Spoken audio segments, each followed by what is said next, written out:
৩ জানুয়ারি দুপুর ১টা সীমান্ত সম্ভারের ক্রাউন ডায়মন্ড ও জুয়েলার্সের ঠিক সামনের চিত্র এটি। উদ্দেশ্যবিহীনভাবে কয়েকজন ঘোরাঘুরি করছে সেখানে।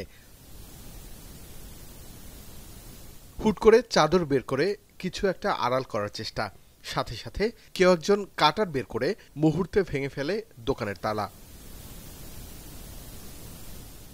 দোকানের শাটার তুলে আরেকজন মুহূর্তেই চলে যায় স্বর্ণের দোকানের ভেতরে। ঘড়ি ধরে ৩ মিনিটের কিছু বেশি সময় লোকটি অবস্থান করে দোকানের ভেতরে, লুট করে ভেতরে থাকা সব স্বর্ণ।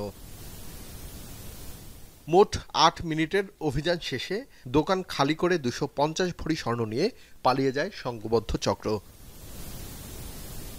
ঘটনার পরই অপরাধী শনাক্তে মাঠে নামে ডিবি পুলিশ। সংবাদ সম্মেলন করে ডিবি জানায়, শুরুতেই ৮ মিনিটের ভিডিও পর্যালোচনা করে ৮ ব্যক্তির মধ্যে মাস্ক ছাড়া ২ ব্যক্তি শনাক্ত করে তারা। শুরু হয় অভিযান। প্রথমেই কক্সবাজার থেকে চট্টগ্রামে আসা চোর চক্রের এক সদস্যকে গ্রেফতার করে ডিবি।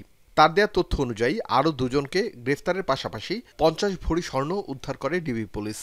আমরা আপাতত যে চক্রটি পেয়েছি এরা আসলে অভ্যাসগতভাবেই চুরির সাথে সম্পৃক্ততা আছে।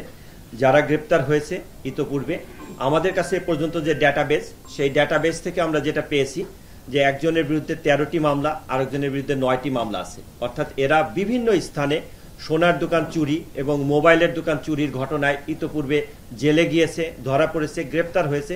এই ঘটনায় পেছনের ব্যক্তিদের খুঁজে বের করতে তৎপর পুলিশ। জেল থেকে বের হওয়া কোনো শীর্ষ সন্ত্রাসীর সংশ্লিষ্টতা আছে কিনা তাও খতিয়ে দেখা হচ্ছে। ৮ থেকে ৯ জনের সম্পৃক্ততা আছে এবং তাদের স্বীকারোক্তি মূলে আমরা ম্যাক্সিমাম সবারই আমরা আইডেন্টিফাই করতে পেরেছি। তা আমরা আমাদের অভিযান অব্যাহত রাখবো।